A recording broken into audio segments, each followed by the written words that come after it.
faithfully sharing insights and exploring great books from around the world. Hello, this is Sally's Book Talk. Today, we're diving into the book called First Man, The Life of Neil A. Armstrong. The subtitle is The Life of Neil Armstrong. On July 16, 1969, over 1 million Americans gathered on the scorching beaches of Florida to watch the rocket launch at the nearby Kennedy Space Center. This wasn't just any ordinary rocket launch. The Saturn V rocket carried Apollo 11, the spacecraft that would take humanity to the moon for the very first time. A few days later, over 600 million viewers worldwide watched live on TV as American astronaut Neil Armstrong made his historic moon landing. He descended the ladder of the lunar module, planted the first human footprint on the moon's surface, and from then on, Neil Armstrong, the first man on the moon, became a household name. So, why was Armstrong chosen to be the first man on the moon? What dangerous moments did humanity face during that first moon landing? What are the untold stories behind the race to be the first man on the moon? Today's book, First Man, will uncover all these secrets in detail. The book's author, James Hansen, is an expert in the history of science and technology, an honorary professor of history at Auburn University, and a former NASA historical consultant. He's written 12 books on aerospace history and has been nominated twice for the Pulitzer Prize in History. This book, First Man, is the only authorized personal biography of Armstrong, written by Hansen after extensive interviews with Armstrong and his family. In 2018, a film adaptation of this book was released and won the Oscar for Best Visual Effects. All right, now I'll break down the main content of the book into 4 questions for you. First, how did Armstrong become a moon landing astronaut? Second, how did Armstrong land on the moon, and what dangers did he encounter? Third, what are the untold stories behind the competition to be the first man on the moon? Fourth, what kind of life did Armstrong lead after the successful moon landing? All right, now let's dive into the first question of the book. How did Armstrong become a moon landing astronaut? To answer this, we need to start with the space race between the US and the Soviet Union. With the end of World War II and the start of the Cold War, the US and the USSR were constantly competing in secret, developing means to deter each other. Space technology was one of the most crucial means. This not only flexes muscles to showcase advanced tech, but also implies the capability for precise nuclear strikes in space. And in the space race arena, the Soviet Union initially took the lead. In 1957, they successfully launched the first artificial satellite, Sputnik 1, and in 1961 sent cosmonaut Yuri Gagarin into space. Both humanity's first milestones. To catch up with the Soviets, in 1961, after taking office, President Kennedy proposed the Apollo program, vowing to reach the moon before the late 1960s. The Apollo program was America's third manned spaceflight project. Prior to this, through the Mercury and Gemini programs, they'd already succeeded in sending astronauts to space. To ensure Apollo's moon landing success, America mobilized its entire national strength. This project directly involved over 400,000 people and cost upwards of $24 billion. Beyond tackling technical hurdles, astronaut selection was equally critical. In 1962, 32-year-old Neil Armstrong joined NASA's astronaut corps. Most early U.S. astronauts hailed from small towns. Research suggests small-town upbringing helps mold an astronaut. Small-town life wasn't affluent, but provided enough childhood education. More importantly, unlike big cities, small-town folks learn resilience early and excel at independent problem-solving. This is vital for astronauts constantly facing emergencies in space. Armstrong was also a small-town kid. Born on August 5, 1930, in Wapakoneta, Ohio, his father was a civil servant, rotating posts statewide. Thus, Armstrong moved over 10 times between towns during childhood. Young Armstrong was quiet and introverted but loved outdoor adventures. At 6, his first plane flight sparked a lifelong passion for aviation. He built model planes from wood, paper, and wires at home, using fans to create wind tunnels for flight tests. At 15, he used part-time earnings for flight lessons, earning his student pilot license the next year. Interestingly, this teenager could fly planes in the sky before even getting his driver's license? In 1947, 17-year-old Armstrong entered Purdue University, choosing aeronautical engineering due to his plane obsession. To secure a scholarship, he joined the Holloway Plan. This was a scholarship program jointly run by the U.S. Navy and several universities.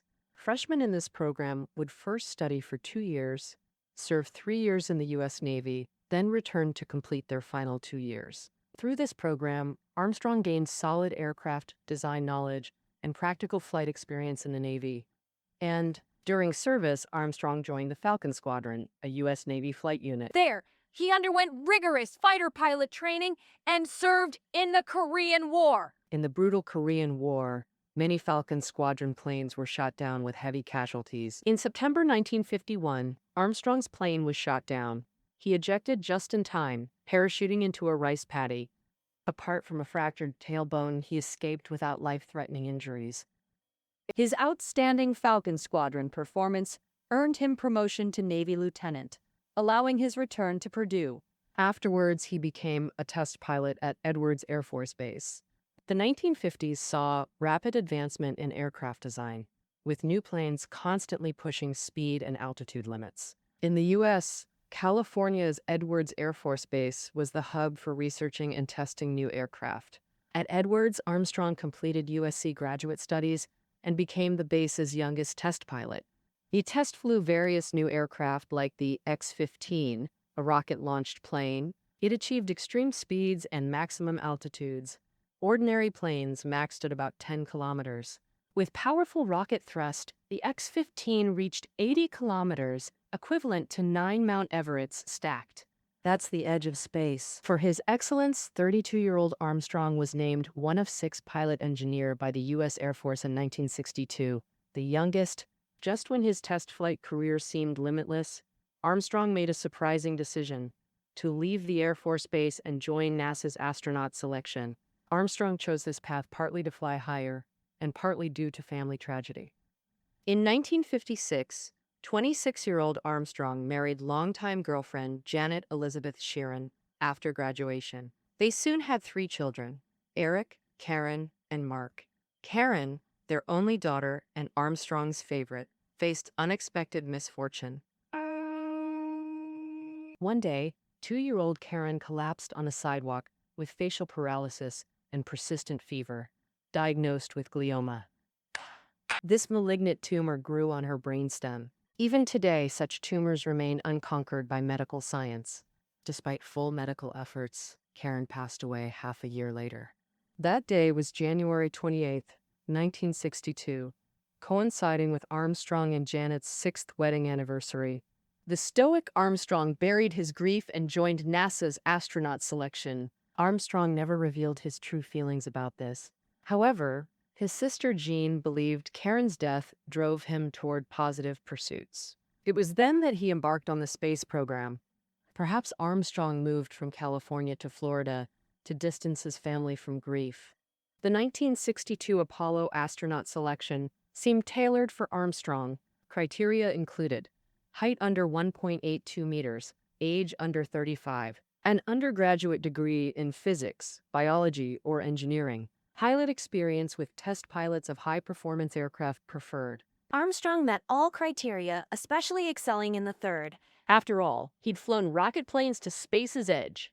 After passing rigorous physical tests, he joined NASA's astronaut corps, moving one step closer to the moon landing. To reach the moon, selected astronauts first underwent training for weightlessness, high G-forces, intense vibration, and loud noise. Armstrong excelled in training and gained crucial space experience through the Gemini program, which sent astronauts to space alongside Apollo. This leads, for example, in March 1966, Armstrong commanded the Gemini 8 mission with astronaut David Scott. This mission aimed to test spacecraft rendezvous and docking. However, after docking with the Agena target vehicle, Gemini 8 malfunctioned severely. Both spacecraft spun violently with increasing speed. If rotation reached 360 degrees per second, astronauts could lose vision and consciousness. Armstrong swiftly undocked the spacecraft and piloted Gemini 8 back to Earth, his first space mission. Though the mission failed, his calm decisiveness prevented greater disaster and strengthened his reputation. Considering both physical and psychological factors, in early 1969, NASA ultimately selected Armstrong as the first moonwalker. He flew on Apollo 11 with Buzz Aldrin and Michael Collins. All right, that concludes the book's first question. From childhood, Armstrong loved flying. After university, he became an outstanding test pilot at Edwards Air Force Base. In 1962, NASA selected Apollo astronauts.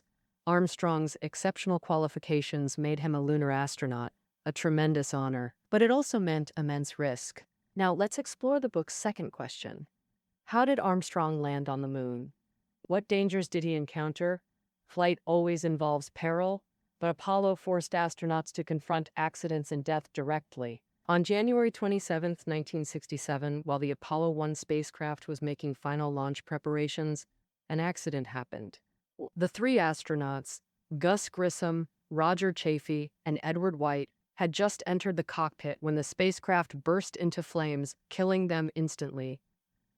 Later investigations found that a frayed wire sparked, igniting the foam filling in the spacecraft, causing this tragedy. And the cockpit was filled with pure oxygen, making the whole spacecraft burn up in seconds, giving the astronauts no chance to escape. This accident forced the Apollo program to pause, and flight plans for Apollo 1 to 3 were canceled due to this incident. However, to beat the Soviet Union to the moon, the Apollo program didn't stop. NASA quickly made 1,341 design changes to the spacecraft and adjusted the cockpit gas mixture from 100% pure oxygen to 60% oxygen and 40% nitrogen. This way, even if the cockpit caught fire, the flames wouldn't instantly go out of control. Astronauts would have time to put out fires. This accident led to unmanned test flights for Apollo 4 to 6, and NASA didn't resume manned flights until Apollo 7. That's from Apollo 7 to 11, humanity reached the moon in 4 steps. Step 1. The spacecraft carrying astronauts is launched into Earth orbit by a rocket, which Apollo 7 accomplished. Step 2. The spacecraft breaks free of Earth's gravity and enters a trans-lunar trajectory, heading straight for the moon. This process takes about 3 days.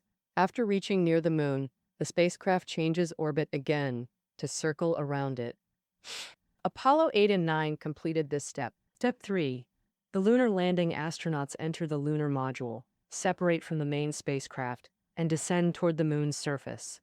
Apollo 10 completed this test. The lunar module got as close as 15,000 meters to the moon's surface. This final step was the hardest and most dangerous. Step 4, completed by Apollo 11, was the successful landing on the lunar surface.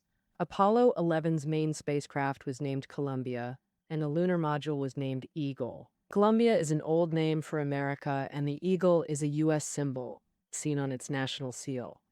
Armstrong named it Eagle, naturally hoping it would fly as smoothly as an eagle and land safely on the moon's surface. However, he was mentally prepared for the dangers. Before the lunar launch, Armstrong privately said, "My gut feeling is we have a 90% chance of returning safely to Earth, but only a 50% chance of actually landing successfully." On July 20th, 1969, the Apollo 11 spacecraft successfully launched. 4 days later, the Eagle lunar module smoothly separated from the main spacecraft and descended toward the moon's surface.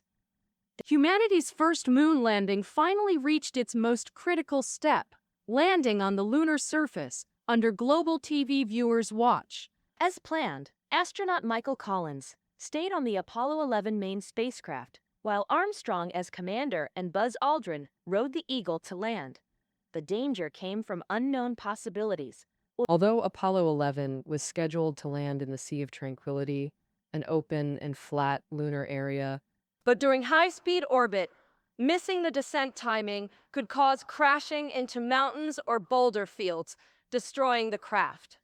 On the moon, Earth's altimeters couldn't be used because they rely on atmospheric pressure for distance measurement.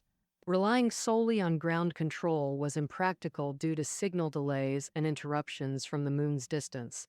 So the commander's instant judgment was crucial for emergencies. Before the Eagle landed, 10 seconds were most critical, known as the Dead man zone. It's called that because in those 10 seconds, nearly all fuel is burned to slow the high-speed module. If a failure happened before those 10 seconds, the module could still return to the main spacecraft. If a failure occurred during or after, the module would be at fate's mercy and likely crash. And it was precisely near this time that the Eagle encountered a problem. 20 seconds before the dead man zone, an emergency alarm suddenly blared in the module, instantly tensing the atmosphere. The alarm was actually caused by computer data overflow due to excessive processing demands, not indicating a module malfunction. Back then, people didn't realize. But in recordings from that era, we can still sense the intense atmosphere. The ground commander gave Armstrong instructions in an extremely trembling voice to ignore the alarm and continue descent. He wasn't fully certain about safety either. At that moment, Armstrong had the authority to decide. He could choose to abort, but he obeyed without hesitation, continuing the descent into the dead man's zone. At that point, everyone at Kennedy Space Center held their breath. Minutes later, Armstrong reported to Houston. Tranquility Base here. The Eagle has landed. Instantly, the center erupted in applause and TV viewers worldwide witnessed this historic moment. Armstrong recalled his only reaction was, "So far, so good." Afterwards, he simply told Aldrin, "We can proceed now." That afternoon at 5 o'clock, the two began preparing to exit the lunar module. They spent 3 hours mainly putting on backpacks, helmets, gloves, and preparing gear for the extravehicular activity. Because the lunar module was designed extremely small to reduce weight, with very thin walls, easily damaged, even a pencil could pierce through. Therefore, they had to be extremely careful. After opening the hatch, Armstrong crawled out backward, feet first from the cramped doorway, followed by his backpack. At 10:15 p.m. Eastern Time on July 20th, Armstrong descended the ladder, leaving humanity's first footprint on the lunar surface with his left foot. And he spoke the famous words, "That's one small step for man, one giant leap for mankind." Armstrong's original English was, "That's one step for man, one giant leap for mankind." Careful listeners notice, grammatically, there should be an article before man. Though Armstrong's voice sounded calm, this detail reveals how nervous and excited he truly was.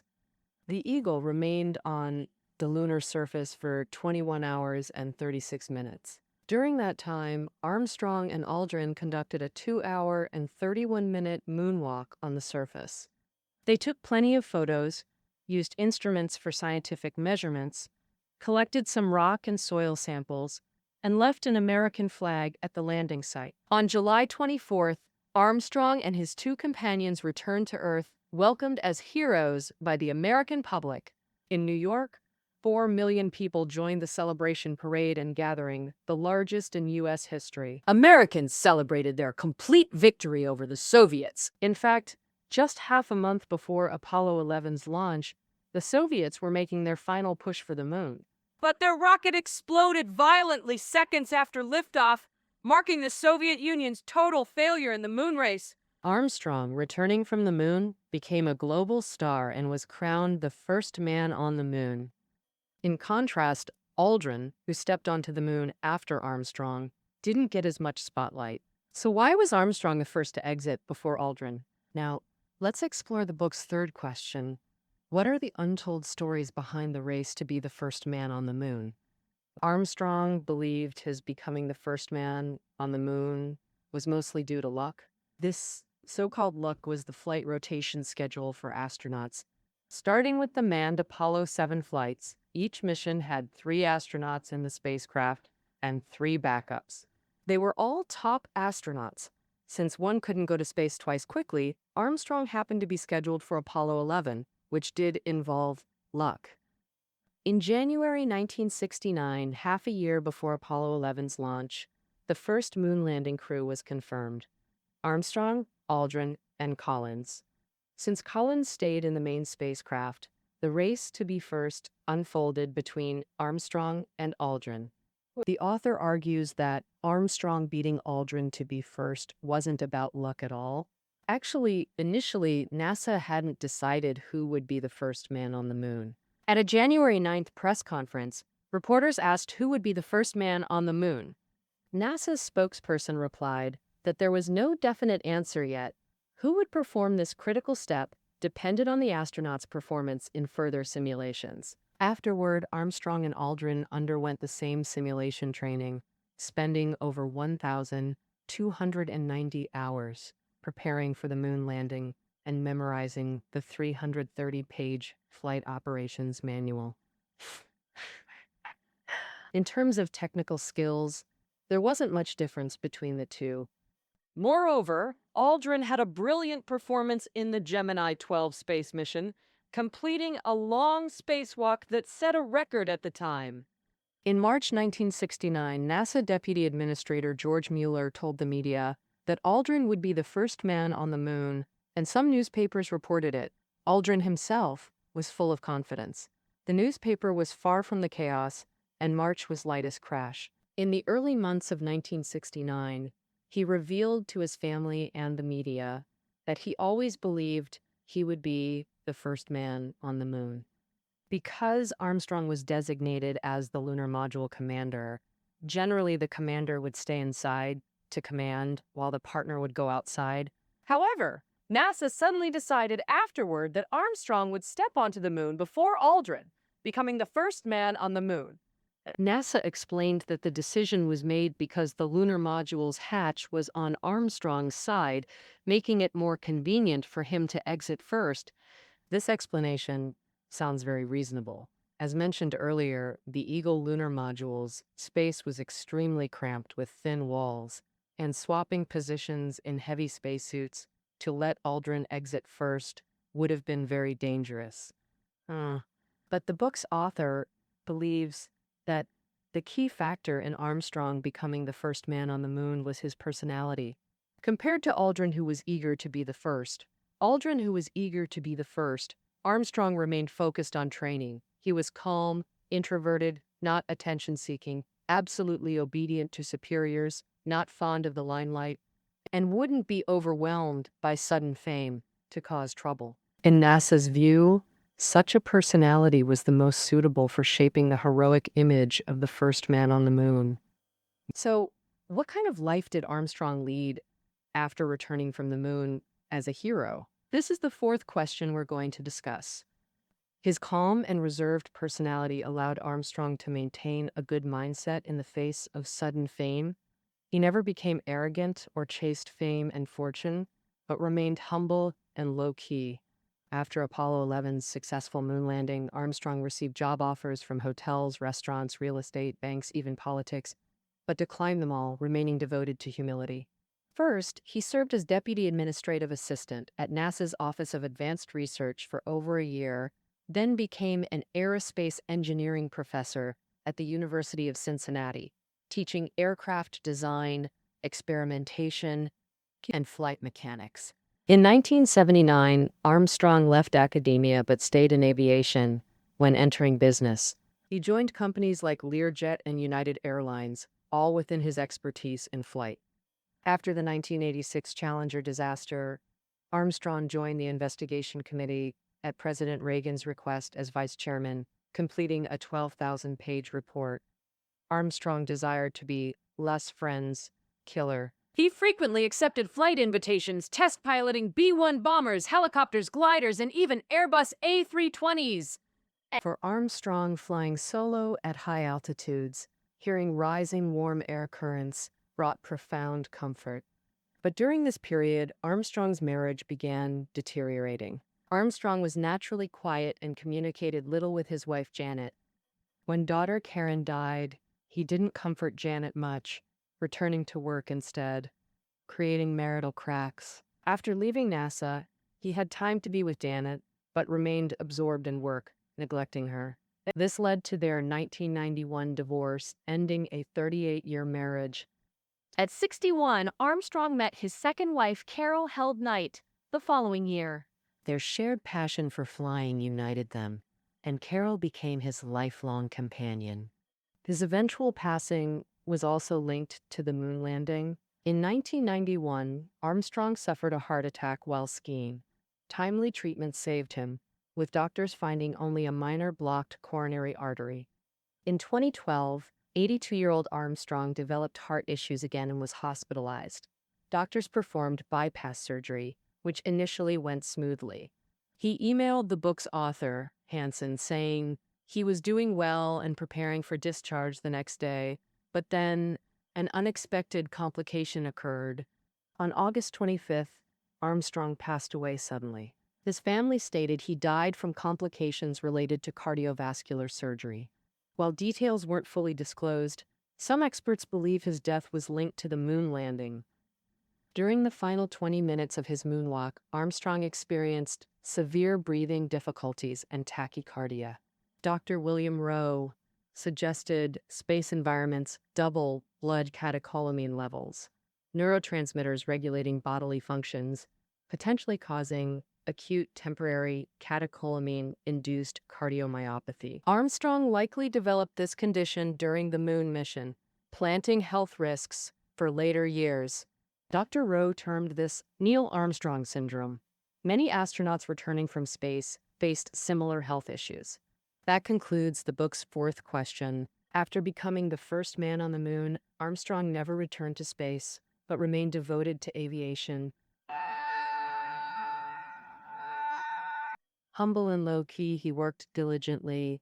The moon landing made him legendary, but also compromised his later health. This concludes the main content of First Man. After Apollo 11, 5 more U.S. manned missions landed on the moon, with 12 American astronauts stepping on lunar soil. To this day, the moon remains humanity's only visited alien world, with Armstrong taking the most crucial first step in extraterrestrial exploration. But Armstrong never saw himself as an explorer. My focus was advancing flight. Exploration was merely a byproduct of that focus. I went to the moon, not to be there, but to make going there possible. That concludes our interpretation of First Man. Reading notes are below the audio. Until next time,